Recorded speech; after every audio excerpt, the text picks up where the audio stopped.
All right, so welcome everyone. I'm so happy to have you here. My name is Dr. Amber Peterson. For those of you that don't know me, I am the founder of Healing Platform, where our goal is to provide you with the foundation to reach your highest potential physically, emotionally, and spiritually.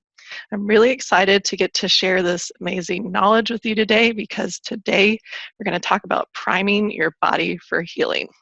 So let's get going. So just a short disclaimer, this presentation is not intended to replace any medical advice. So this information is being given for educational purposes only and is not intended to treat, diagnose, or prevent any illness.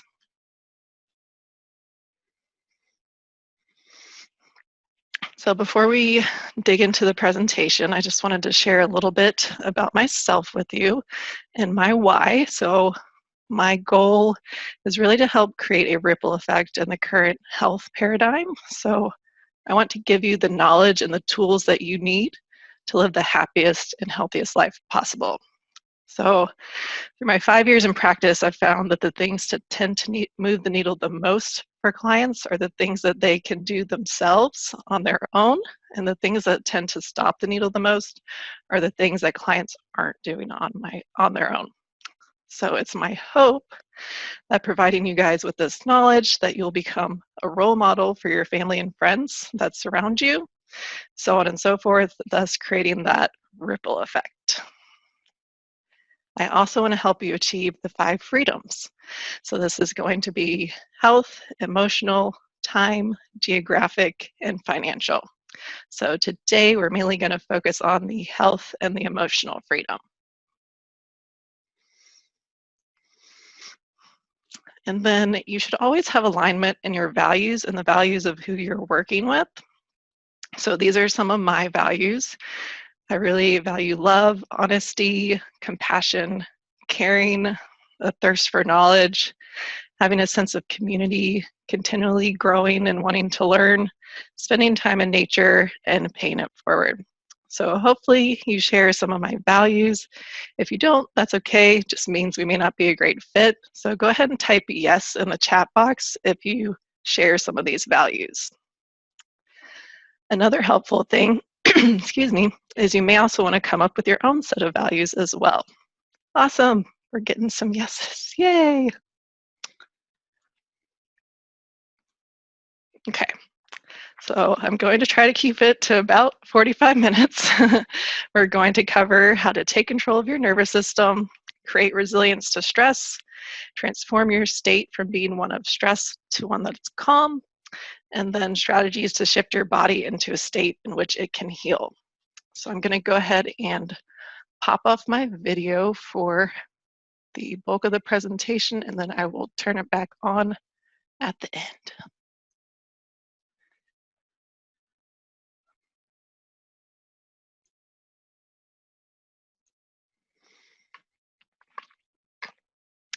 So everything you need to heal yourself lies within you. Many of us on this planet often forget or are unaware that we are extremely powerful beings. Within each of us, we harness the innate ability to heal ourselves. Our bodies were intelligently and beautifully designed to thrive. Problems begin to arise when different stressors are introduced into the body. These can be physical, chemical, or emotional. Despite the stresses we're exposed to on a daily basis, we must remember that we were all born with the ability to choose how we live our lives. And as crazy as it may sound, all of the answers to heal yourself lie within you, waiting to be released. And really, nothing can fix your body better than it can fix itself.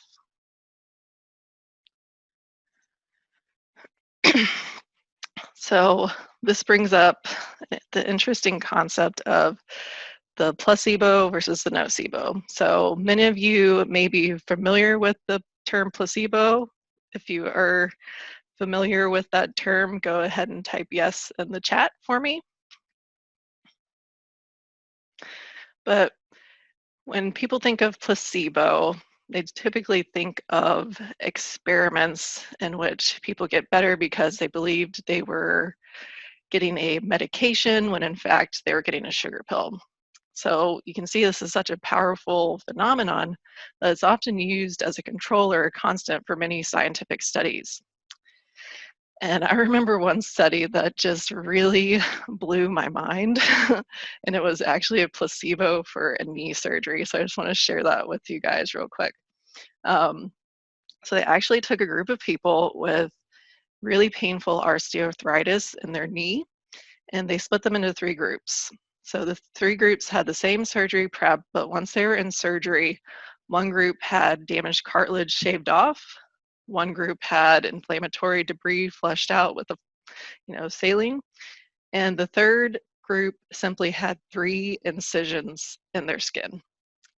After the surgery, they were given the same postoperative care and exercise program, and they found the placebo group improved and reported the same amount of pain relief as those who received the surgical procedures, which, I mean, placebo with medication is one thing, but with the surgery is like, wow.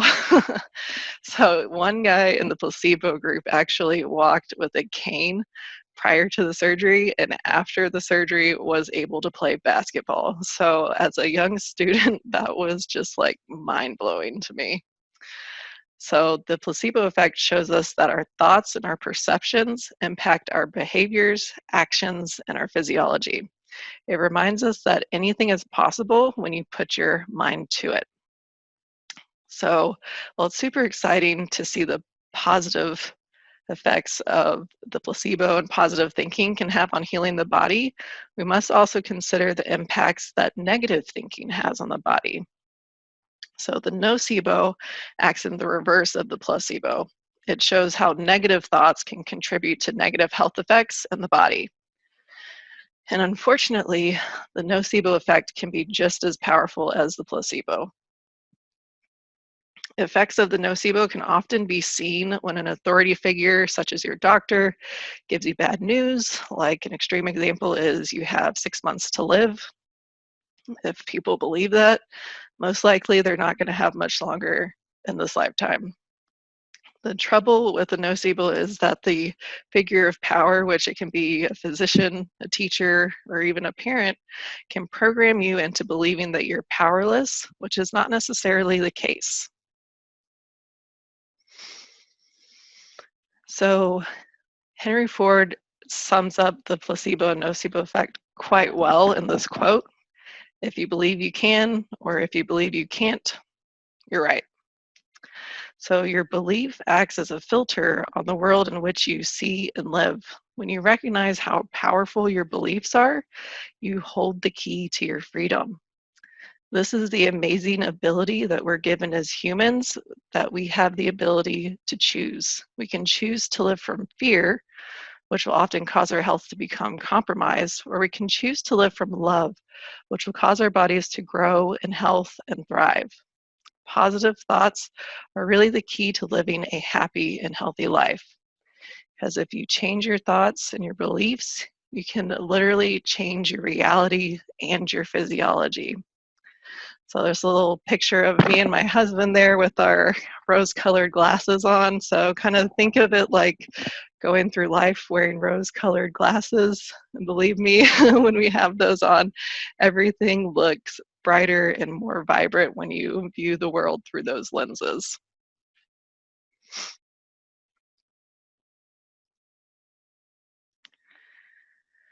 So when it comes to healing, of course, we need to talk about stress. So who has ever felt like this? So go ahead and type I have in the chat if you've ever felt like this crazy monkey, because I know I have. So when it comes to stress, there's acute stress, which is not necessarily bad, and then there's chronic stress, which can be more of the issue. So acute stress is like our hunter-gatherer ancestors seeing a lion, running away to safety, everything calms down. That's a normal stress response. Unfortunately, now in our society, we're seeing the lion everywhere, at work, while driving, while at home. When we experience a recurring increased stress response, it means our bodies are focused on survival rather than health and thriving. And Hans Selye said, it's not stress that will kill us, it's our reaction to it, which is so true. So you want to shield yourself from stress and avoid situations that create excess stress in your life whenever possible. So you want to take some time to identify your stressors, as you may not be aware of all of them. For example, it could be your job, finances, your health, clutter around the house, or your to-do list. You want to examine your daily routine. Are there any areas in which you can minimize the stress in your life? So you want to try to avoid situations that will contribute to elevated stress levels. But if you are experiencing stress, you can utilize coping techniques to help minimize the effects. So that would be things like deep breathing, prayer, meditation, journaling, or just carving out 5 minutes in your day to do something that you love. So what would you guys rate your stress level on a scale of 1 to 10? 10 being super stressed. So go ahead and put your stress level in the chat for me. Let's see what we get.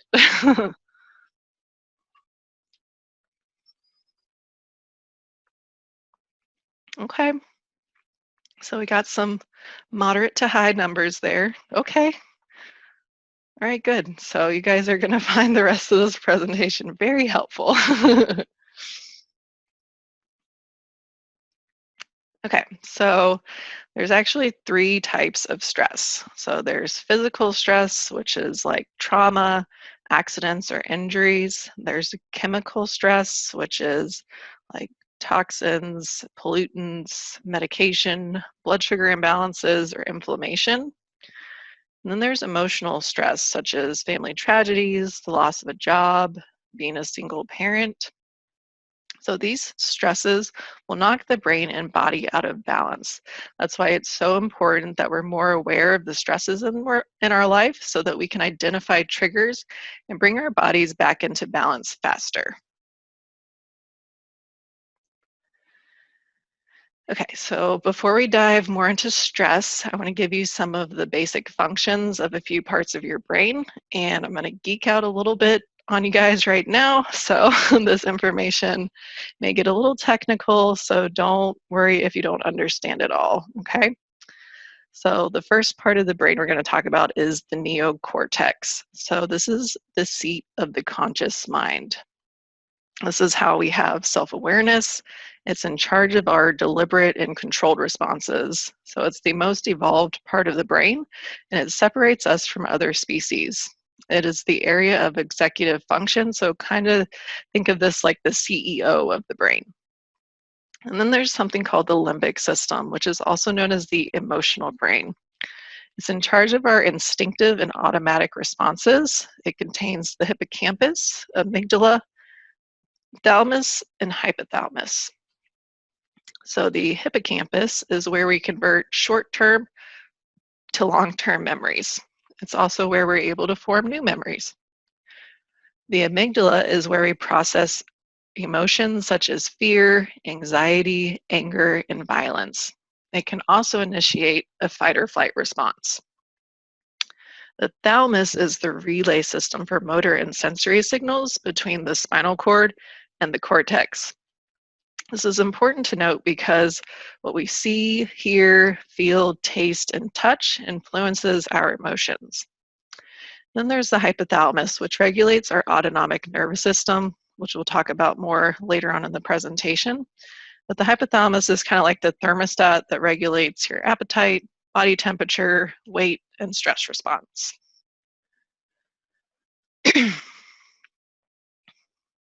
So why is the science behind these parts of the brain so important? Because whoever controls your thoughts controls your nervous system and essentially your brain. So in times of uncertainty or fear, it's imperative that we take control of our own thoughts and avoid being brainwashed by the news, social media, and avoid these psychological tactics that they're putting out there meant to elicit fear. The media is often able to hijack our thoughts by stimulating our limbic system, specifically the amygdala, which remember governs our stress response to the emotions such as worry, anger, fear, and anxiety. So, as a result, we make these knee-jerk reactions. Emotions will often govern how our nervous system functions and thus how our body responds. So, emotions and the mind really control your physiology and your body. So I want to ask you guys the question. Is your brain stepping on the gas or is it stepping on the brake? So we're going to get a little technical again, so bear with me.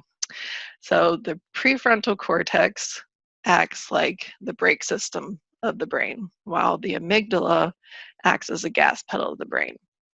So in this example, when we're chronically stressed, stepping on the brake is a good thing and may help you avoid a crash or an accident, while stepping on the accelerator of the amygdala could lead to a crash. Okay, so I know that analogy may be a little confusing, so I just want to run through it again with these visuals so we can kind of make a little more sense of it.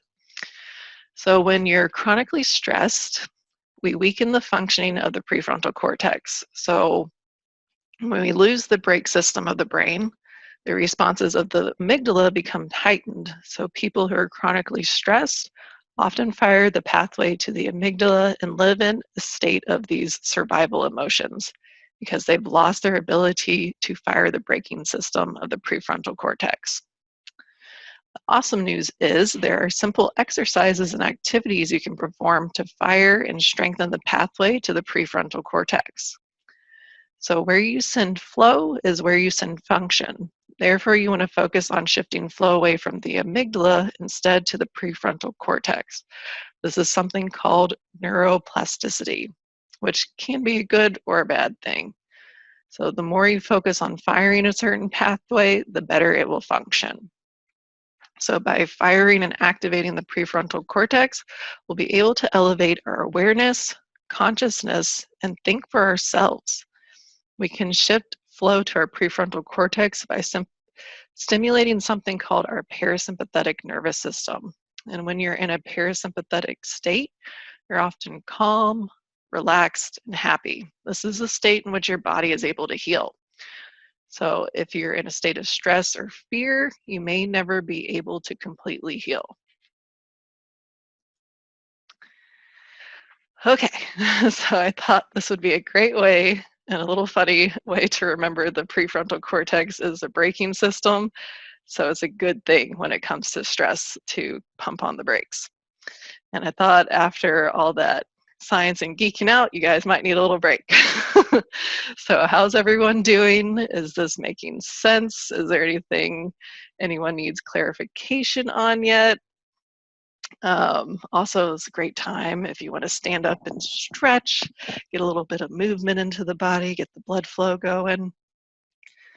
All right, makes sense. Perfect.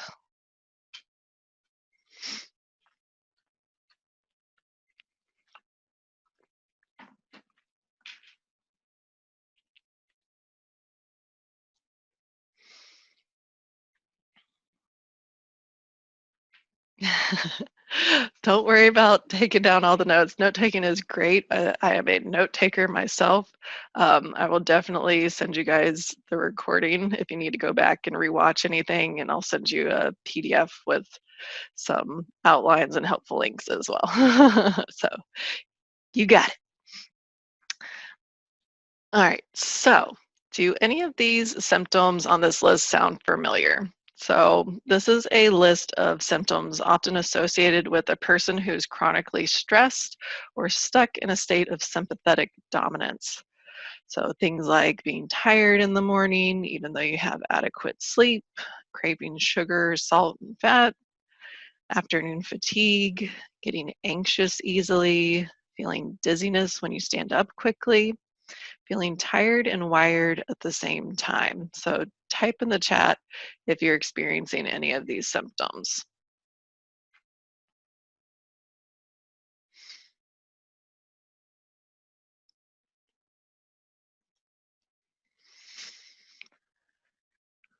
Okay, we got several of them. All right.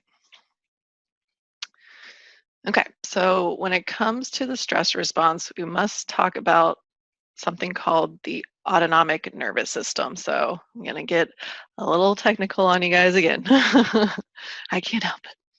The autonomic nervous system is the control system of your body that acts unconsciously. So it regulates bodily functions that you do not need to think about, such as heart rate, respiration, and digestion. It's comprised of two systems. So there's the sympathetic nervous system, which is your fight or flight response, and then there's the parasympathetic nervous system, which is your rest and digest response. You cannot be in both states at once. It's either one or the other. So we want to work on pairing the nervous system with the task that you're trying to accomplish. So for example, when you're at rest in a parasympathetic state, 50% of your blood flow goes to your liver and your kidneys to support proper detoxification. But when you're stressed or in a sympathetic driven state, only 5% of your blood flow goes to the liver and kidneys because your body's focused on survival, not trying to detoxify. So when you have a stress response, such as a lion chasing you, this will shut down your detoxification, digestion, kidney function, and reproductive function. When your body is stressed, it decreases blood flow to these organs, and all the systems we need to thrive shut down, while the systems we need to survive ramp up. So blood from the trunk is shunted to the arms and the legs to increase your chances of survival so you can run away faster, which makes sense if you're being chased by a lion, not so much sense if you're sitting in traffic or under a deadline for work. Unfortunately, our bodies do not know the difference when it comes to the chemistry of stress. And the fight or flight response is where many people are stuck, like they have a lion chasing them around all day. People are often unable to get into a parasympathetic state in which you can rest, digest, repair, restore, and revive. This is the state in which healing occurs. So if you're constantly in fight or flight, you'll not have the resilience to rise to the occasion or recover from a stressful situation. So you may want to ask yourself, how fast do you think you could bounce back from a stressful situation and go on with your day? Luckily, if you change your mindset, lifestyle, and environment, you'll start feeling better quicker than if you're just trying to take some pills to manage your stress. For example, don't you feel better when you're on vacation? I know I do. Who here feels better when they're on vacation? If you do, type aloha in the chat if you feel better when you're on vacation. And the funny thing is that you probably did not change anything, and you may not have even eaten as well as you usually do, but your nervous system was in a better state. You were in a relaxed state and felt better very quickly. So you want to enjoy the physiologic benefits of being in this parasympathetic state as much as possible. Oh yeah, lots of alohas coming in. So we can actually work on training your nervous system to be more resilient to stress, and we can flex your parasympathetic muscles by utilizing a device called HeartMath, which is that little picture on the right there. So this is a small device that clips to your ear and measures something called your heart rate variability. The objective of the device is to measure your stress response and train you to become more resilient to handle life stresses. The goal of using this device is to bring your brain and your heart into coherence through guided deep breathing. And I love utilizing this device. It's awesome. But coherence is achieved when your heart and your mind are in alignment. So physiological coherence is a scientifically measurable state characterized by increased order and harmony in our mind, emotions, and body. So it means all these different things are synchronized and in harmony. Yes, similar to biofeedback, but I would say it's a little easier to do at home with yourself. um, and we can increase resilience and improve your response to stress by utilizing the measurements on this device. So if you look at the picture on the left here, so to the left of the heart, you can see these short red jagged lines. So this is not a resilient pattern. So it's an incoherent pattern. So this is someone who's not handling stress well at all. And then on the right of the heart, you can see these green smooth lines. So this is a more resilient state. This is someone who has a coherent pattern and they're able to handle stress well. So they're going to be able to shift quicker from a sympathetic to a parasympathetic state and calm down faster. So another analogy we can use is a bucket. So imagine you have a bucket that's half full, and this is going to be your stress bucket. So you can only fill it up to the top before it starts overflowing and triggering that stress response. So HeartMath is a training device that allows us to increase the size of our bucket so that we can pour more stress into the bucket before it triggers that stress response. So it's going to help you get into coherence and alignment. So your brain and your memory are going to function better. You're going to be more creative.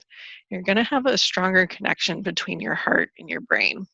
And actually, during this time, HeartMath is offering a free training for, I think, the next month, like till the end of May, on reducing stress, anxiety, and fear. So if you Google HeartMath, you can check that out, and I'll definitely include that link in the follow-up email as well.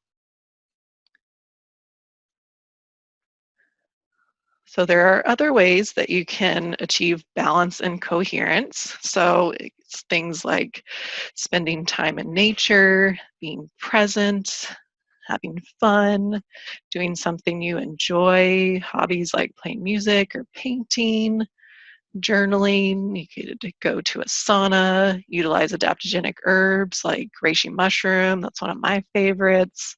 You could try out float therapy, take naps or sleep. Make sure you're getting good sleep. Um, and then you could do yoga, or you could also work on stimulating something called your vagus nerve. So your vagus nerve is also called the Great Wanderer. It's the largest nerve in your parasympathetic nervous system and runs from the back of your brainstem to your heart, lungs, and all of your abdominal organs. So when activated, it's going to trigger that parasympathetic system. So you're going to strengthen your parasympathetic system by activating the vagus nerve. So some exercises that you can do to activate your vagus nerve would be gargling. So usually I tell my clients to gargle for 60 seconds after they brush their teeth. That's a really great way to activate that nerve. You could hum, you could sing, laughing. You could utilize stimulating your gag reflex. So again, another place where you could use the toothbrush.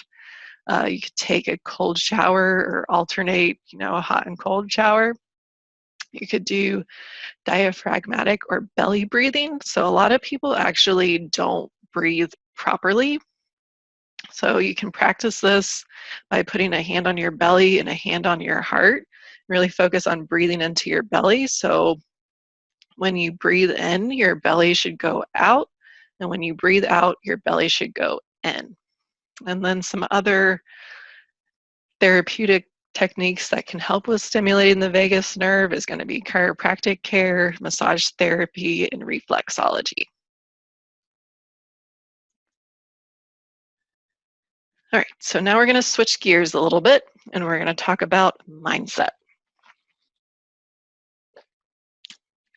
So one simple thing you can start working on is your semantics, because the words you use have power.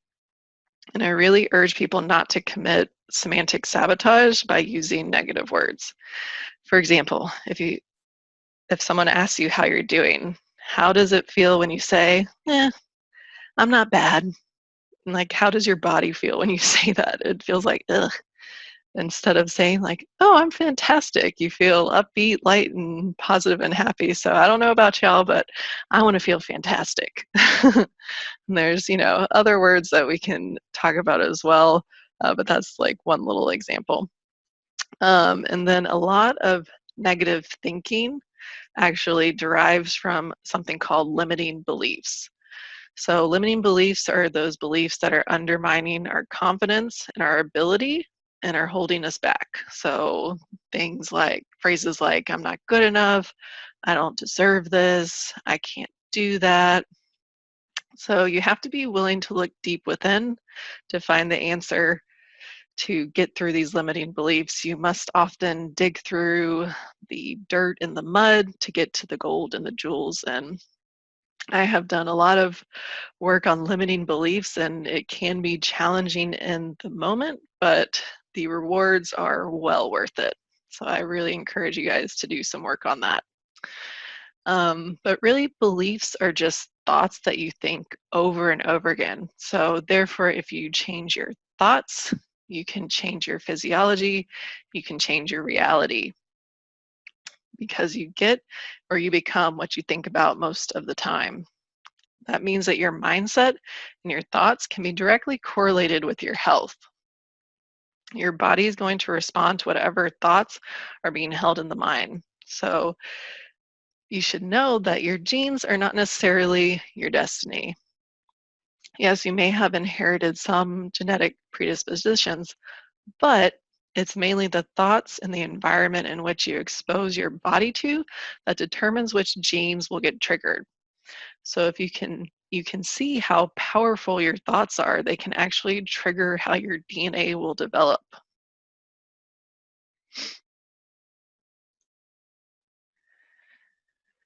All right, so now we're going to talk a little bit about subconscious programming. So, this is how you process information based on experiences, values, and beliefs. So, the subconscious mind operates 24/7. It's continually observing and scanning the environment. On average, it takes in 11 million pieces of information a second, which is a lot. So, essentially, it's in charge of assessing your environment to determine your sense of safety and security. It's a database of stored programs that responds to environmental cues. So, everything we observe on a repetitive basis as a child, such as behaviors, beliefs, attitudes, are essential to how we learn to live our life as an adult because the subconscious mind, like I said, is always listening. So that's where the phrase kids are like sponges comes from, because up until about the age of 8 years old, our worldviews are being formed that we will live by as an adult. So, as children's, our subconscious minds are being programmed with these learned truths that will unconsciously shape our behaviors and actions later in life. So, the subconscious mind's really interested in patterns, it's interested in fitting in and conforming. It's going to avoid risks whenever possible. So, we need to switch our paradigms and our programming. For example, some people who are struggling to lose weight or improve their health may be viewing the world through the lens that to them it may be unsafe to live healthy in an unhealthy world, which I feel like a lot of people view through that lens in America, where instead we need to shift our view to see that it's unsafe to be unhealthy in a healthy world. So this is, I feel like, how places like Sweden view the world. So everybody has the ability to be healthy. You just need the repetitive positive stimulation to reinforce it.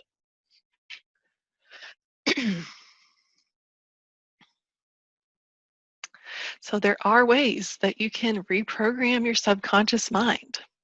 So one way you can do this is by asking questions. So you can go through your behaviors throughout the day and ask yourself, am I doing this to be safe? Am I doing this to be better?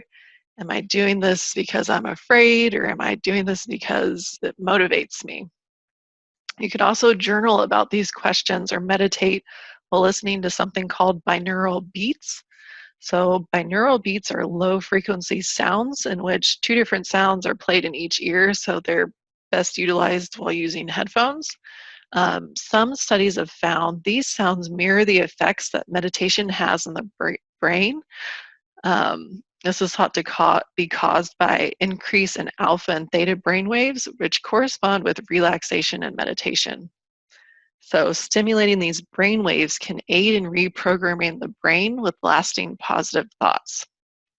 There are also some practitioner-assisted therapies such as emotional freedom technique, Psyche, hypnosis. Marissa Peer is a leader in the field of hypnosis. I also really love the work of Dr. Joe Dispenza. He's one of my personal favorites. He has a few books and a lot of audios that will teach you on how to rewire your brain and your subconscious thoughts. And I have also personally found energy healing practices such as Reiki, shadow work, sound healing, and shamanic journeys to be really helpful.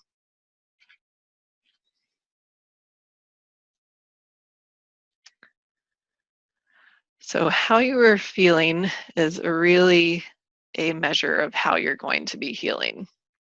And to quote Dr. Joe Dispenza, your personal reality, sorry, your personality creates your personal reality.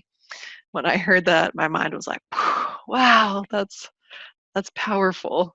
So your personality consists of how you think, act, and feel. And from a day-to-day basis, on average, 80 to 90% of people's thoughts actually stay the same.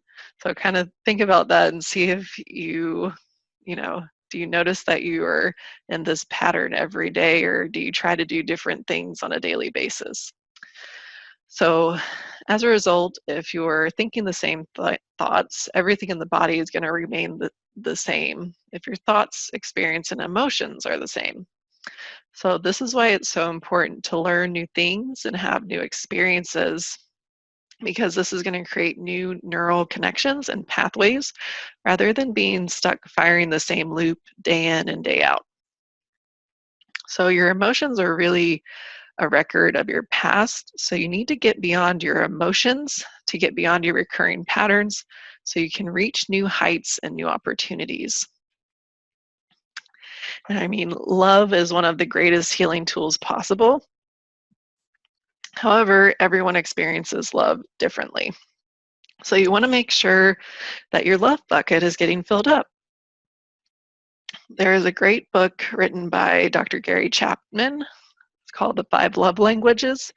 If you guys haven't read it, I would encourage you to, or at least take the quiz. So there's a quiz that you can determine the best way that you experience love, which is really helpful to know, because what makes you feel loved may be different than how your spouse, your friend, or your family member experiences love. So if you know what fills up your love bucket and then fills up someone else's love bucket, you can kind of optimize how you're communicating and supporting each other. So the different types of love are going to be physical touch, words of affirmation, quality time, gifts, and acts of service. So like mine is physical touch and words of affirmation.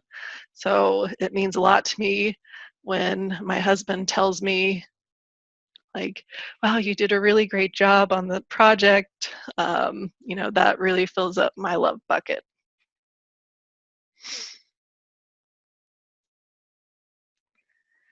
All right, so now we're going to get into more of what we can do to help boost brain resilience to stress. So we're going to go through each of these individually.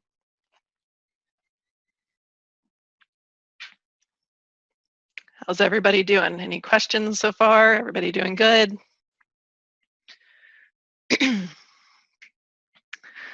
So sleep is one of the most parasympathetic and healing things that you can do for your body. The quality of your sleep is much more important than the quantity of your sleep. Your circadian rhythm is the normal sleep-wake cycle that your body follows with the rising and the setting of the sun.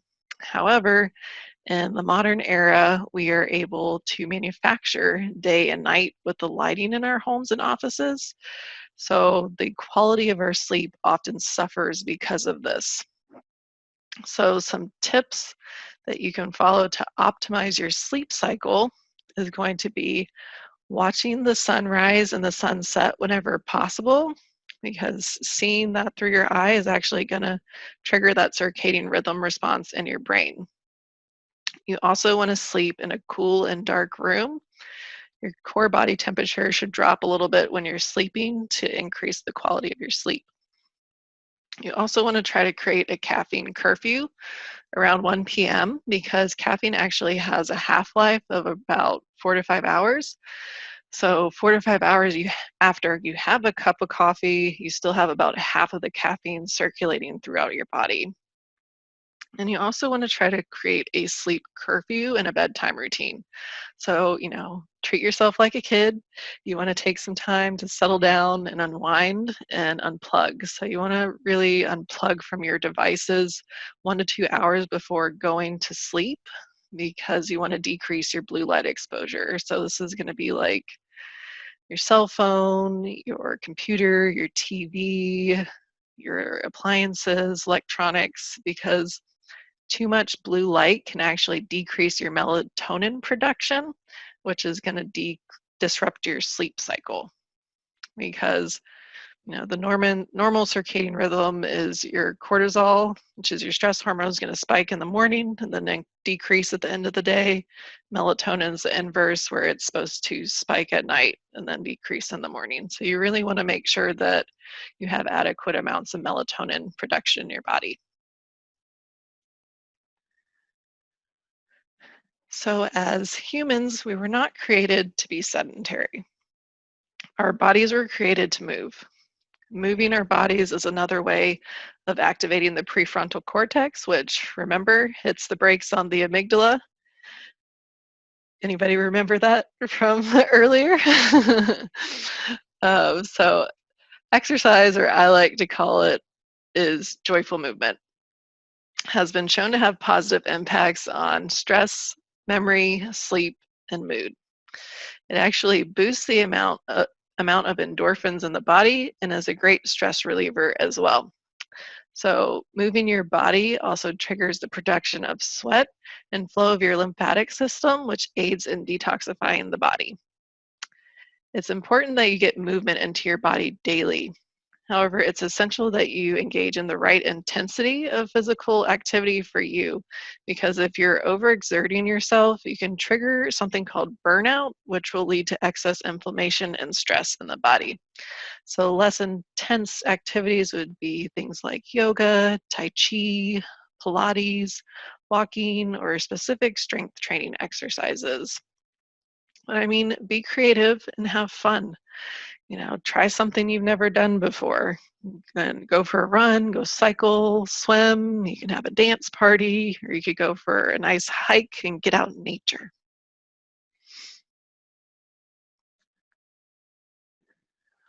So when it comes to nutrition, my motto is keep it simple. So you want to avoid things that are going to lead to chemical stressors like inflammation. So the most common triggers to inflammation in the body are going to be processed sugar and processed carbohydrates such as cookies, breads, cereals, and pastas. A diet high in these foods will also lead to nutritional deficiencies. Remember, your food is your fuel, so you want to absorb a variety of nutrients that will support you. So, focusing on the basics, get plenty of vegetables, fruits, meats, and water.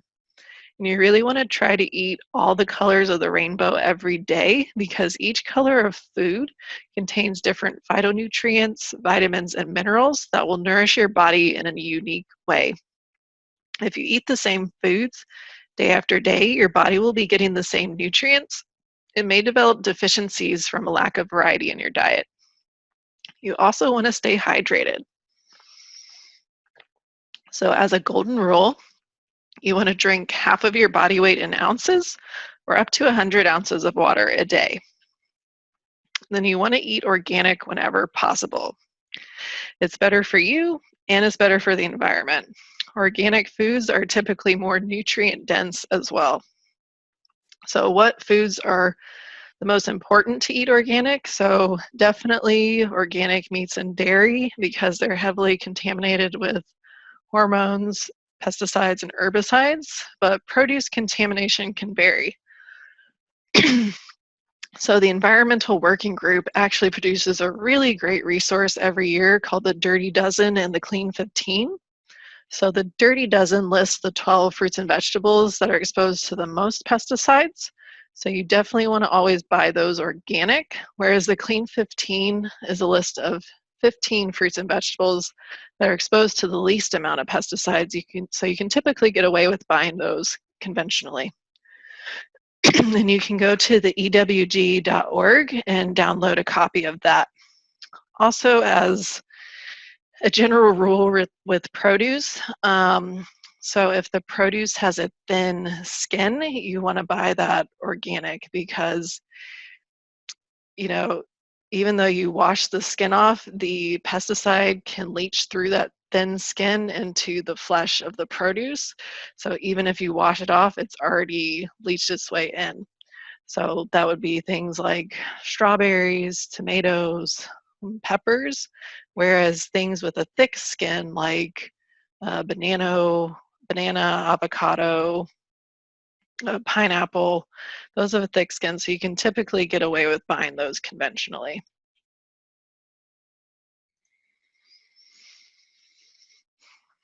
And as humans, we really are social creatures, and a lack of social connection will often lead to increased stress response. So especially in times like this, make sure you're picking up the phone, calling people, hopping on Zoom, and just making sure you're staying connected and interacting. Jim Rohn has said you are the sum of the 5 people that you spend the most time with. So you may need to distance yourself from people leading you down an unhealthy path, and you may need to find new friends that share your mindset and your values. So your comfort zone is actually where your dreams go to die. So you should constantly be learning, growing, and evolving. So you want to spend time with people that are going to challenge you physically, emotionally, and intellectually.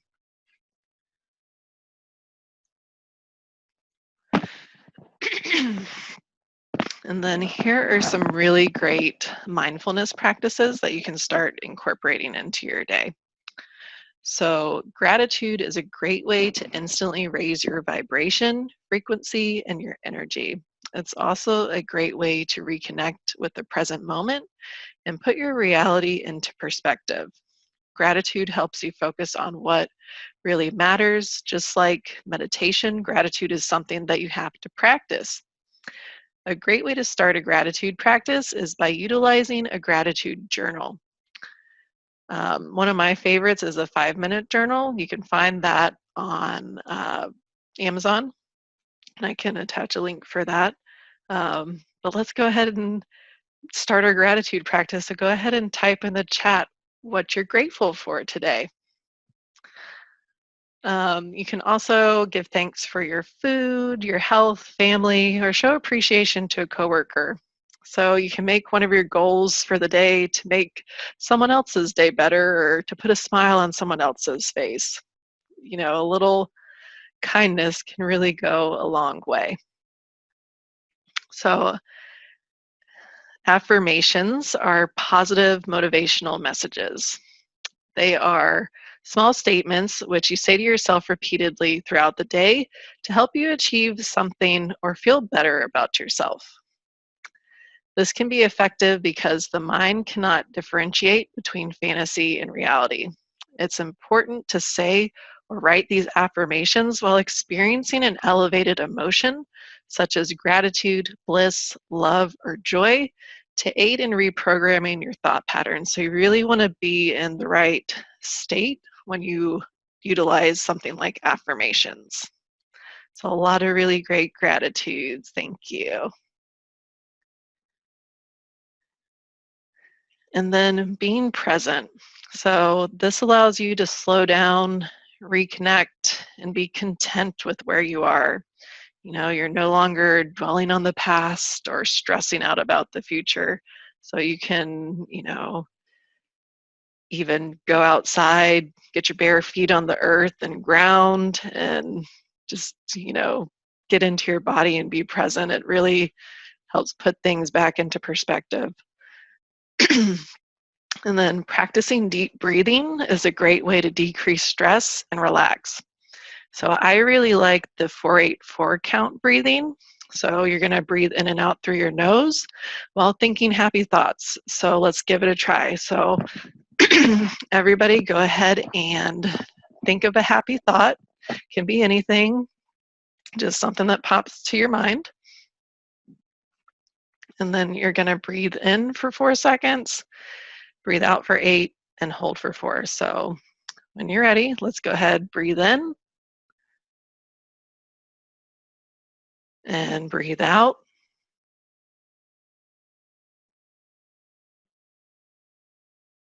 And hold for 4.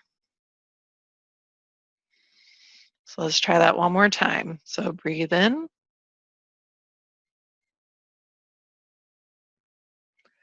breathe out,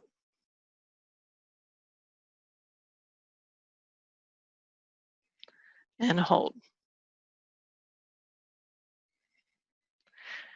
Now, how do you feel? So typically I have people repeat that like 5 times, and that's really easy to incorporate any time into your day. But you can probably see just after 2 times that you probably feel a lot more calm and relaxed. So who feels calmer after that exercise? Go ahead and type in the chat.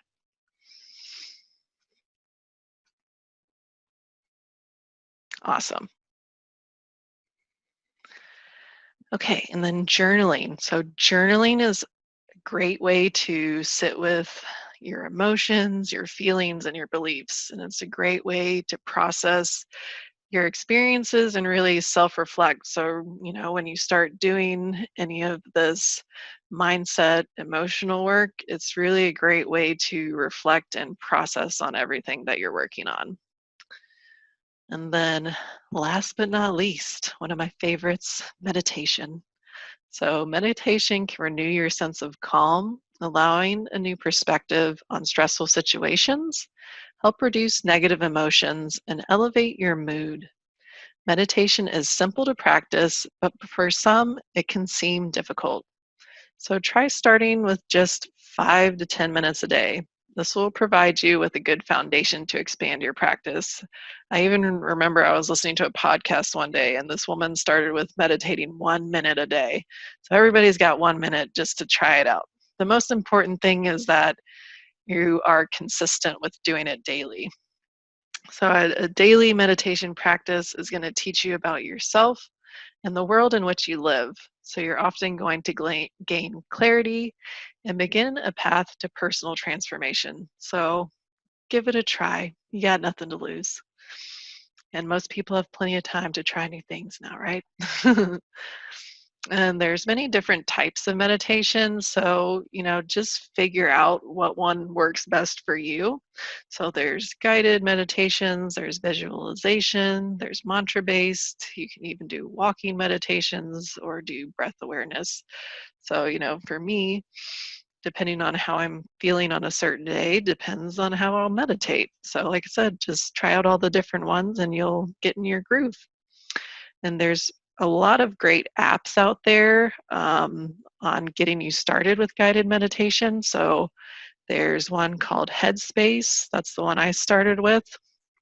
I think it starts with really short meditation, guided meditations, and I think you get like a 14-day trial, or that's how it used to be. Then there's Insight Timer, which has a bunch of free guided meditations, and they also have just a timer in there with different ambient sounds, or it can just be no sound at all. And then another one that people really like is Calm.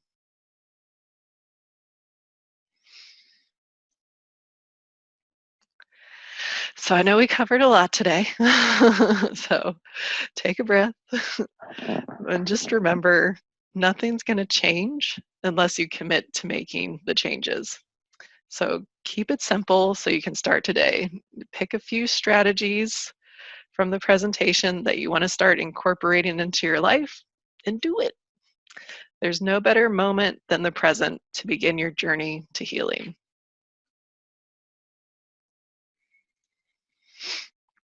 So let me pop my video back on real quick. There I am. So I hope you guys found this presentation super helpful and got a lot of value out of it. If you did, go ahead and type in the chat. I would love to hear some feedback. If you have any questions, go ahead and type them into the chat now. Um, awesome. We're getting some good feedback. Yay. Hitting my love language, words of affirmation. But if you feel like you need support on this journey, I am more than happy to help you. So if you would like to schedule a complimentary call to chat about what's going on in your life, you can go to healingplatform.com/discovery consultation. And I would also love to invite all of you to join my Facebook community, so I can continue to guide you and give you helpful tips and tricks along the way. So that would be facebook.com/groups/healing platform community. And as I said, I will send you guys a follow-up email, hopefully in the next couple of days, with a recording of the webinar, if there's parts that you wanted to review, and then a PDF with the highlights and some helpful links.